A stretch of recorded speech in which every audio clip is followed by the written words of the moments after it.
In 1991, the most dangerous place in the United States of America was the city that housed the United States of America. Washington, D.C. recorded 482 murders that year, a rate of 80.6 per 100,000 residents, nearly 8 times the national average. The open-air drug market, known as the Strip, where Rayful Edmond's crew once moved 30 transactions a minute, operated a mile from the United States Capitol. On clear nights, you could stand on the corner of Morton and Orleans Place in Northeast, watch a cocaine deal unfold under a streetlight, and see the white dome glowing on the horizon beyond the rooftops. The seat of the most powerful democracy on earth and the murder capital of the nation shared the same zip codes. That fact, that the capital of a country founded on self-governance became the American city least able to govern itself, is not a coincidence. It is the story. Washington is the only major American city that was never really allowed to be a city. It was designed as a stage set for federal power. And the people who actually lived on that stage, who swept the marble floors of Congress and drove the senators home and raised children in row houses 3 miles east of the White House, spent most of the city's history without the right to vote for president, without a voting representative in Congress, without an elected mayor, and without the ability to pass a local law that some congressman from South Carolina couldn't kill with a phone call. Every other American city that hit bottom, New York in the 70s, Cleveland, Philadelphia, had the basic tools of self-repair, the power to tax, to legislate, to elect leaders accountable to the people who lived there. Washington had none of those tools for most of its existence. And even when it finally got a version of them, they came with an asterisk so large it swallowed the sentence. The crack epidemic didn't invent that vulnerability, it revealed it. But to understand how the Capitol fell apart, you have to understand how it was assembled, because the flaw was there from the first line drawn on the first map. On July 16, 1790, Congress passed the Residence Act, authorizing a new capital district on the Potomac River. President George Washington picked the exact site, a humid stretch of lowland where the Potomac met the Anacostia. And in 1791, he appointed a French-born engineer named Pierre L'Enfant to design it. L'Enfant had fought in the Revolution as a volunteer with the Continental Army. He was 36 years old and wildly ambitious. Thomas Jefferson, then Secretary of State, had sketched out a modest federal town, a handful of government buildings, a village, nothing more. L'Enfant ignored him. He proposed a city of grand diagonal boulevards radiating from the Capitol and the President's house, wide avenues named for the states, public squares at every major intersection, a sweeping mall stretching from the seat of Congress to the river. He borrowed from the great capitals of Europe, but inverted their politics. In Paris or London, the grandest site belonged to the monarch. L'Enfant placed Congress on the highest hill, Jenkins Hill, with a commanding view. The people's legislature, not the president, got the best real estate. It was, as one biographer put it, a profoundly egalitarian idea expressed in stone and geometry. It was also an idea on paper in a swamp. L'Enfant clashed with the city commissioners almost immediately, at one point demolishing a prominent resident's house that stood in the path of a planned avenue. And George Washington, despite supporting his vision, was forced to let him go in 1792. L'Enfant never received payment for his work. He died in 1825, essentially destitute, and the city he had imagined was still barely a city at all. The reality of early Washington was so miserable that foreign diplomats considered assignment there a hardship posting. Cows grazed on the mall. Trains rumbled through a railroad station planted right on the mall itself, their whistles interrupting debate in Congress. The streets were unpaved ditches that turned to rivers of mud every spring. The Washington City Canal, built to connect the Potomac to the eastern branch, became an open sewer that bred mosquitoes and malaria. The British burned the Capitol during the War of 1812. The White House, the Capitol, the Library of Congress, and all its books reduced to ash. Washington was rebuilt, but the humiliation lingered. Visitors from Philadelphia and New York mocked the Capitol as a pretentious village wearing borrowed clothes. Charles Dickens, visiting in 1842, called it the city of magnificent intentions, a phrase that cut because it was true. After the Civil War, the situation was so dire, dirt roads, wooden sidewalks, livestock wandering through the Federal District, that members of Congress openly discussed relocating the capital to St. Louis. Washington's residents, black and white alike, knew that if the government left, the city would simply cease to exist. There was no industry to fall back on, no port trade, no manufacturing base. The federal government was the only employer that mattered, and it was threatening to leave. Enter Alexander Roby Shepard. Born in Southwest Washington in 1835, Shepard dropped out of school at 13 and apprenticed as a plumber. He worked his way up to owning the firm, then invested the profits in real estate. By the time he was appointed to head the new Board of Public Works in 1871, he was wealthy, politically connected, and possessed of a simple conviction. If Washington didn't modernize immediately, the government would pack up and the city would die. What Shepard did next was extraordinary. In roughly 3 years, his crews laid 157 miles of paved roads and sidewalks, installed 123 miles of sewers, ran 39 miles of gas mains and 30 miles of water mains, planted 60,000 trees, covered the stinking Washington Canal, which ran along what is now Constitution Avenue, and transformed the capital from a muddy hamlet into something that looked, for the first time, like L'Enfant's vision. He graded streets without regard for the houses alongside them. Some homeowners woke up to find their front doors 15 feet above the newly lowered street. Others found the road at their second-story windows. He demolished a market building in the middle of the night to keep opponents from getting an injunction. He gave preference to neighborhoods where he and his allies held property. He was a bulldozer in human form, and the city he built was real. The bill was also real. Shepard spent the district into bankruptcy, and when Congress investigated, it made a decision that would shape Washington for the next century. It abolished the territorial government entirely. No more elected officials, no more House of Delegates. Instead, 3 presidentially appointed commissioners would run the city, overseen by Congress. The year was 1874. Washington's residents would not elect their own mayor again until 1974, 99 years later. Think about what that means. For a full century, the people of Washington, D.C. lived under a government they did not choose, in a city whose laws were written by legislators they could not vote for, in a nation whose founding document begins with the words, "We the people." They could not vote for president until 1964. They did not gain even a non-voting delegate to the House of Representatives until 1970. And it was not as though they hadn't asked. Washingtonians had been petitioning for self-governance since 1802, when the city was first incorporated. Congress had occasionally granted limited powers and elected council here, a popularly elected mayor there, and then revoked them whenever the results displeased the men in the Capitol. In 1867, after the Civil War, Congress's radical Republican faction extended voting rights to black men in Washington as a test case. The following year, black voters helped elect a Republican mayor. Enraged white elites accused the city of being Africanized, and Congress responded by abolishing the elected government entirely in 1871. The pattern was already set. When black Washingtonians exercised democracy, Congress took democracy away. When Congress finally passed the Home Rule Act in 1973, granting the district an elected mayor and a 13-member council, it kept the power to review and overrule any law the council passed, to control the city's budget, and to intervene in local affairs whenever it saw fit. Home rule was a gift, and like all gifts, it could be taken back.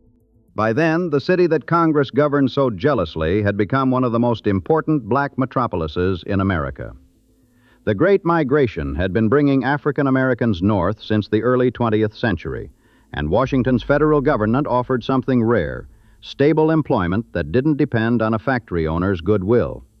Black families settled in neighborhoods like Shaw, LaDroit Park, and the corridor along U Street, and by the 1920s, U Street had become the center of African American cultural life in the United States. Not Harlem, not Chicago's South Side. U Street came first.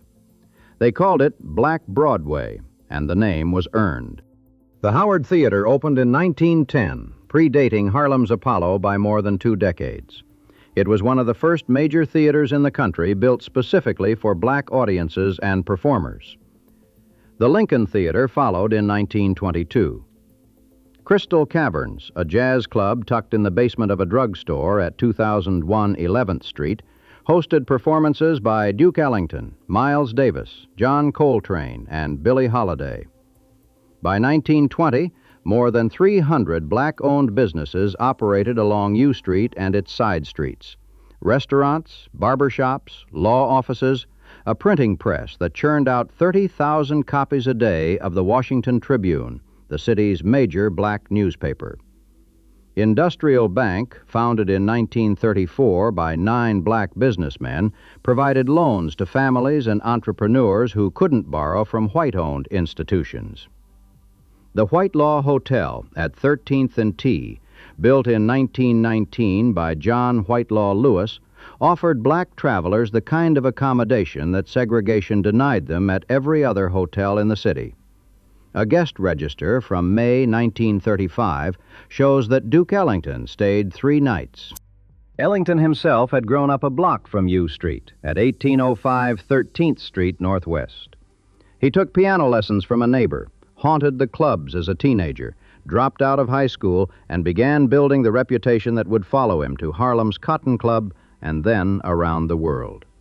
But he came back. He always came back. In the 1940s, he opened his own establishment on U Street. The corridor produced not just musicians, but physicians, lawyers, the legal minds who built the case that became Brown versus Board of Education. Howard University, the great HBCU founded in 1867, sat at the neighborhood's northern edge, feeding a professional class into the surrounding blocks. This was a community that had built its own economy, its own institutions, its own culture, not because it wanted to be separate, but because it had no choice. Washington's population peaked in 1950 at 802,178, the 9th largest city in America. That was the high water mark. Within a decade, the exodus had begun. White flight from Washington followed the same pattern as every other American city, but with a twist. In most cities, the suburbs were just beyond the city line, reachable by highway, taxable only by the suburban jurisdiction. But Washington's suburbs sprawled into 2 separate states, Virginia and Maryland, and Congress had long prohibited the district from levying a commuter tax. By 1995, jobs within the district generated $30 billion in income. $19 billion of that, nearly 2/3, went home every evening to people who lived in Virginia and Maryland and paid their taxes there. The city that provided the office space, the roads, the police, the fire department, and the subway system collected nothing from the majority of people who used those services every day. No other major American city operated under that constraint. Congress imposed it, and Congress refused to lift it. Between 1950 and 1970, the white population of Washington fell by more than 300,000. The city became majority black in the late 1950s, and by 1970, African Americans made up 71% of the population. For a time, the black community continued to grow, but then, on the evening of April 4th, 1968, word reached the district that Martin Luther King, Jr. had been shot in Memphis. The intersection of 14th and U Streets, the heart of Black Broadway, the corner where Ellington had once stood outside the clubs listening to the music drift into the street, became the epicenter of what followed. Stokely Carmichael, in town working with Howard University students, led crowds along 14th Street, ordering businesses to close out of respect for King. Within hours, a rock went through the window of the People's Drug Store at 14th and U. Then a trash can. Then lighter fluid on a tree. Then fire. The riots lasted 4 days. 13 people were killed. More than 1,000 were injured. Over 6,000 were arrested. More than 900 businesses were damaged or destroyed. Along 14th Street, 275 businesses were hit, and half were total losses. The 7th Street corridor in Shaw was even worse. Nearly 80% of its businesses were damaged, accounting for half the residential destruction across the entire city. One block of 7th Street, which a week earlier had been a thriving commercial strip with clothing stores, pharmacies, and restaurants, looked, as the Washington Post's Leonard Downey Jr. wrote, as though it had been bombed into oblivion. Browning .50 caliber machine guns were mounted on the steps of the Capitol. 13,000 federal troops patrolled the streets, more than were stationed in some combat zones in Vietnam. Smoke rose over the dome. Senator Robert Kennedy toured the wreckage 2 days later, picking his way through debris on 7th Street and Florida Avenue. Bewildered residents stood in front of what had been their livelihoods and tried to comprehend what had happened. The physical damage was devastating, but the economic damage was terminal. Thousands of jobs vanished overnight. Insurance rates in the burned corridors became prohibitive. White flight, already underway, accelerated into a stampede. And the black middle class, shaken by the violence and watching property values crater, began its own migration to the Maryland and Virginia suburbs. From a peak of 538,000 in 1970, the black population of Washington fell steadily for the next 4 decades, dropping to 309,000 by 2010. The corridors that burned in 1968, 14th Street, 7th Street, H Street Northeast, did not recover for 30 years. Some blocks sat as rubble for so long that a generation of Washingtonians grew up thinking they'd always looked that way. The city eventually bought nearly half of all properties in the damaged neighborhoods to prevent owners from simply sitting on vacant land, waiting for values to rise. A 2024 academic study found that lots destroyed during the riots remained vacant for 3 decades and only recently converged in property value with the rest of the city. The night King was killed, Black Broadway died with him. What replaced it was something no one had planned for and no one could stop. Home rule arrived in 1973, and it arrived only because a South Carolina congressman finally lost his seat. For decades, the House District Committee, the congressional body that governed Washington's local affairs, had been chaired by Representative John L. McMillan, a conservative white Democrat who used his position to block every attempt at self-governance for the majority black city 500 miles from his district. McMillan ran Washington the way a plantation owner managed property he never intended to visit. He blocked home rule bills, stalled civil rights legislation for the district, and treated the city's black residents as subjects rather than citizens. It took a coordinated campaign by D.C. civil rights leader Walter Fauntleroy, who traveled to South Carolina to organize black voters, to unseat McMillan in 1972. With McMillan gone, Representative Charles Diggs, a black congressman from Michigan, took over the committee, and the Home Rule Act finally passed Congress in 1973. In the first full election under the new charter in 1978, the voters of Washington chose Marian Barry as their mayor. Barry's biography was the biography of the civil rights movement itself. Born in Mississippi, raised in Memphis, he became the first chairman of the Student Nonviolent Coordinating Committee, marched and organized, came to Washington in the 1960s, and built a political career from the ground up. Ward politics, school board, city council. He was charismatic, tireless, and possessed of a genuine vision. The city government would be an engine of economic empowerment for black Washingtonians. He expanded city hiring. He created summer jobs programs for young people. He built affordable housing. For a while, it worked. He gave the presidential nomination speech for Jesse Jackson at the 1984 Democratic National Convention. He was the first prominent civil rights activist to become the chief executive of a major American city. But by the mid-1980s, something was arriving in Washington that would overwhelm Barry, the city government, the police department, and eventually the Capitol itself. Crack cocaine hit the district like a freight train. And here is the bitter irony. D.C. was the headquarters of the FBI, the DEA, the ATF, and virtually every federal law enforcement agency in the country. Their offices sat within the city limits. Their employees drove past the open-air drug markets on their way to work. And yet Washington became the murder capital because the federal agencies that were headquartered there were not responsible for the city. They were responsible for the nation. The Metropolitan Police Department, undermanned and underfunded, was left to fight the crack war with local resources in a city that couldn't tax 2/3 of the income earned within its borders. The man most responsible for that arrival was Rayful Edmond III. Born in 1964, Edmond grew up in his grandmother's red brick row house at 407 M Street Northeast, about a mile from the Capitol Dome. His father had government work, but also dealt drugs. And by the time Rayful was a teenager, the family trade was as natural as breathing. At Dunbar High School, he was voted most popular and best dressed. He enrolled at the University of the District of Columbia, attended classes for a week, and dropped out. By 1986, at 22, he was running a multi-million-dollar cocaine operation. His territory centered on the alley between Morton and Orleans Place in Northeast, the Strip. At its peak, it was unlike anything Washington had seen.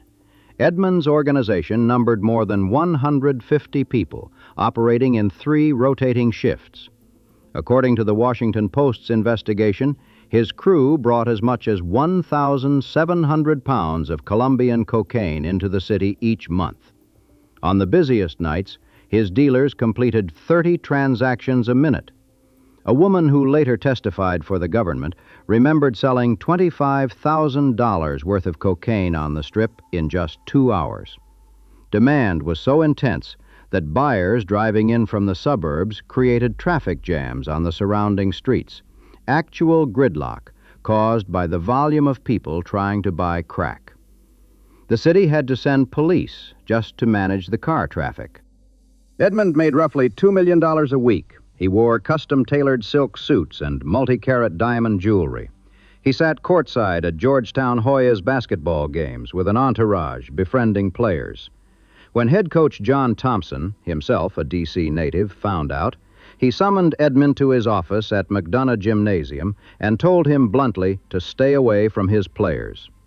It is widely believed that Thompson was the only person in Washington who confronted Edmond without consequence. The drugs generated wealth for a few and catastrophe for everyone else. Between 1985 and 1991, the annual homicide count in Washington nearly tripled, from 148 to 482. A quarter of juveniles with criminal charges in 1988 tested positive for drugs. Entire neighborhoods east of the Anacostia River became combat zones. The violence was concentrated with devastating precision. Black males between 15 and 44 bore the overwhelming burden. Year after year, they made up 70 to 81% of murder victims. Block by block, the drug economy hollowed out the social infrastructure that Black Broadway had spent a century building. The churches, the family networks, the small businesses, the sense that the neighborhood belonged to the people who lived in it. And during all of it, the Capitol Dome stood on the horizon, white and luminous, housing the Congress that still controlled the city's budget, still reviewed its laws, still refused to grant its residents a vote. Edmond was arrested on April 15, 1989, at age 24. The security measures at his trial were unprecedented. Jurors' identities were sealed. Their seating area was enclosed in bulletproof glass. Edmond himself was held at the Marine Corps brig at Quantico, Virginia, and flown to the federal courthouse in Washington by helicopter each day. Authorities feared an armed rescue attempt. He was convicted and sentenced to life. From prison, he connected with a fellow inmate whose mother happened to be a founding member of the Medellin cartel, and he continued directing drug deals via coded telephone calls for years before being caught again. But Edmond's arrest barely dented the drug trade. There were, as one Washington Post reporter covering the crack beat observed, probably dozens of Rayful Edmonds, young men who ran blocks and sold enormous volumes and were responsible for enormous violence. The crack economy was bigger than any single individual, and the city's ability to fight it was hobbled at every level. 9 months after Edmond went to prison, his mayor joined him. On January 18, 1990, Marian Barry was arrested at the Vista International Hotel in downtown Washington in a joint FBI and D.C. police sting operation. His former girlfriend, Rashida Moore, had agreed to cooperate with federal authorities in exchange for a reduced sentence on her own drug charges. She invited Barry to a hotel room, insisted they smoke crack cocaine together, and FBI agents waited in the next room with cameras rolling. The footage aired on every network in America. The mayor of the nation's capital, the former chairman of SNCC, the man who had marched with the movement, inhaling crack cocaine through a glass pipe. As agents burst through the door, Barry looked at Moore and said the 6 words that would follow him for the rest of his life. The FBI chemist who later testified at trial said the rocks collected as evidence were 93% pure. To the rest of the country, it was a punchline. To Black Washington, the reaction was more complicated. Many residents were angry, not just at Barry, but at the FBI, which had spent years and vast resources building a case against a black mayor while crack was destroying black neighborhoods a few blocks away. The jury at Barry's trial reflected that division. Most jurors believed the evidence was overwhelming, but 5 black jurors were convinced the prosecution was part of a racist conspiracy. The trial ended with a conviction on 1 misdemeanor count of possession. The jury deadlocked on the remaining charges. Barry served 6 months in federal prison. The city he left behind was in free fall. Here is what was happening beneath the headlines. Washington, D.C. was going bankrupt. The combination of white flight, the crack epidemic, a national recession, poor financial management, and the structural constraints Congress imposed on the district's finances had created a deficit that no amount of federal payment could close. The city was required to fund state-level services, Medicaid, welfare, public schools, roads, courts, hospitals, prisons, a university, as if it were a state with a broad taxing base. But it wasn't a state. It couldn't tax commuters. It couldn't tax federal property, which comprised a huge portion of the district's land. And when the district attained home rule in 1973, it had inherited $2 billion in unfunded pension liability accumulated entirely by the federal government during the years when presidentially appointed commissioners ran the city. By 1997, that $2 billion had grown to $5 billion, almost entirely as a function of interest. When Barry won an astonishing 4th term as mayor in 1994, running under the slogan, "He may not be perfect, but he's perfect for D.C., his new administration discovered that the city faced a $722 million deficit it could not finance. Basic services were failing. Trash wasn't being collected. Streets weren't being repaired. The police department was understaffed and demoralized. Schools were crumbling. Congress responded the way it had responded to Boss Shepard's bankruptcy 120 years earlier. It took the city away from its residents. In April 1995, President Clinton signed the District of Columbia Financial Responsibility and Management Assistance Act, creating a 5-member control board with the power to override the mayor and city council. The board, appointed by the president, confirmed by Congress, answerable to neither the voters of Washington nor their elected representatives, assumed control of the district's finances, its agencies, and eventually most of the functions of government. It fired thousands of city workers. It abolished the lottery board. It fired the superintendent of schools and replaced the elected Board of Education with appointed trustees. It stripped Barry of most of his executive power. Barry, who had avoided the White House signing ceremony, quipped that attending would be like going to watch your own death. Andrew Brimmer, the 71-year-old former Federal Reserve governor whom Clinton appointed to chair the control board, became the city's de facto mayor, unelected, unpaid, and armed with more authority than any official the voters of Washington had ever chosen. A reporter asked him about his power. Brimmer noted that in 1995, jobs in the district generated $30 billion in income, and $19 billion of it went to people who lived outside the city and couldn't be taxed. That number, $19 billion in untaxable income, tells you more about why Washington went broke than any story about mismanagement or corruption. The structural math was impossible. The city was trying to fund a state government on a fraction of the revenue a state would collect. The control board stayed in power from 1995 to 2001, suspending its activities only after the district achieved 4 consecutive balanced budgets. During that period, something else happened. The crack epidemic burned itself out. It didn't end because of a policy breakthrough or a heroic intervention. It ended the way epidemics end. The supply of vulnerable people was exhausted. The drug lost its novelty. Younger users saw what it did to the generation ahead of them and turned away. Homicides fell from the 1991 peak of 482 to 242 in 2000 and kept falling. By 2012, the district recorded just 88 murders, the lowest since 1963. As the violence receded, something unexpected happened. People started moving back. Not the people who had left, not the black families who had gone to Prince George's County and Atlanta and Houston. New people, younger, whiter, wealthier. The row houses along 14th Street that had stood as burnt shells for 30 years were gutted and renovated, their exposed brick and original moldings marketed as features in real estate listings that made no mention of what had happened on the sidewalk outside.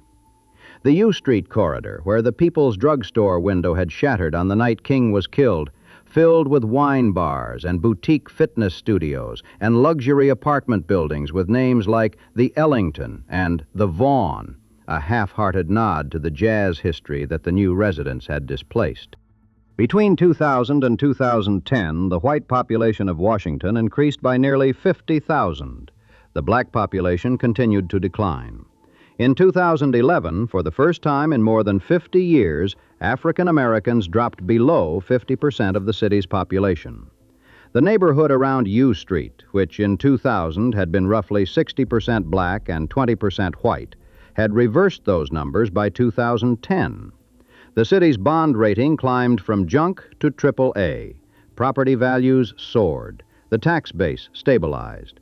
The machinery of urban recovery was working exactly as the control board had intended, and the people it was working for were largely not the people who had endured the decades when the machinery was broken.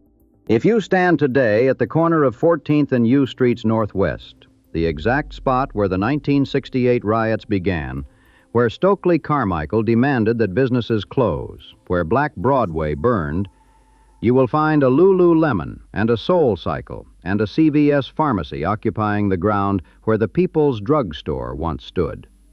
Ben's Chili Bowl, the legendary half-smoke joint that survived the riots because its owners knew the community and the community protected it, is still there at 1213 U Street, though it now shares the block with a boutique hotel. The Howard Theater was shuttered for decades and reopened in 2012 after a $29 million renovation. It books concerts and events. The Lincoln Theater is a performing arts venue again. The street is busy, prosperous, and unrecognizable to anyone who knew it before. The city's recovery is real, and it is also incomplete. As gentrification pushed westward and northward through the old riot corridors, crime didn't vanish. It migrated east, across the Anacostia River, into the neighborhoods that never attracted developers or brunch restaurants or condo conversions. Wards 7 and 8 in the city's southeast quadrant remain overwhelmingly black, overwhelmingly poor, and disproportionately violent. Congress Heights, Berry Farm, Anacostia proper. These are neighborhoods where the murder rate still exceeds the national average by a wide margin, where the median household income is a fraction of what it is in the gentrified Northwest, where the public schools and the public housing still bear the marks of decades of disinvestment. The Capitol Dome is visible from these neighborhoods, too. And Washington remains, even now, the only major American city whose residents lack full self-governance. Congress still reviews the district's laws. Congress still controls the budget. In 2023, Congress voted to block the district's revised criminal code, overruling the elected council's legislation on sentencing reform. In February 2026, Congress passed a resolution removing nearly $700 million of local tax dollars from the district's budget, overturning a local law that had decoupled D.C.'s tax code from the federal one. Other states make that decision routinely. Washington cannot. In August 2025, President Trump invoked a provision of the Home Rule Act to declare a crime emergency in the district, deploy the National Guard, and take control of the Metropolitan Police Department, despite the fact that violent crime in D.C. was, at that point, at its lowest level in 30 years. The city's sole representative in Congress, Delegate Eleanor Holmes Norton, cannot vote on legislation. Washington's license plates read, "Taxation without representation." It is not a slogan. It is a description. The pattern that began with Boss Shepherd has never really broken. The city builds itself up. It overreaches or falters. Congress steps in, strips away local control, imposes its own authority, and the residents of Washington absorb the consequences of decisions made by people who do not live there and are not accountable to them. It happened in 1874 when Shepherd's spending gave Congress the excuse to abolish elected government for a century. It happened in 1995 when the control board supplanted the mayor. It happened again in 2025 when federal troops patrolled streets that local officials insisted were safer than they'd been in a generation. L'Enfant designed Washington around a radical idea that the seat of the people's government should be open to all, its grandest site reserved not for a king, but for the people's Congress. He placed the Capitol on the highest hill and let the avenues radiate outward from it like the spokes of a wheel, so that from any point in the city you could look up and see the dome, a constant reminder that the government belonged to you. But L'Enfant never planned for the people who would actually live in the shadow of that dome. He designed a stage, not a city. And for more than 2 centuries, the people who swept the stage and painted the scenery and kept the lights on were told, in ways large and small, that the show was not for them. Rayful Edmond died on December 17, 2024, at a halfway house in Florida. He was 60 years old. He had spent 35 years in prison. The Strip, where he once ran his empire, the alley between Morton and Orleans Place Northeast, is quiet now. Gentrified blocks, new construction, no trace of the traffic jams that once choked the surrounding streets with suburban buyers lining up for crack. His grandmother's red brick row house at 407 M Street Northeast still stands, a mile from the Capitol. The dome is still there, too, white marble and cast iron, 288 feet high, visible from every quadrant of the city.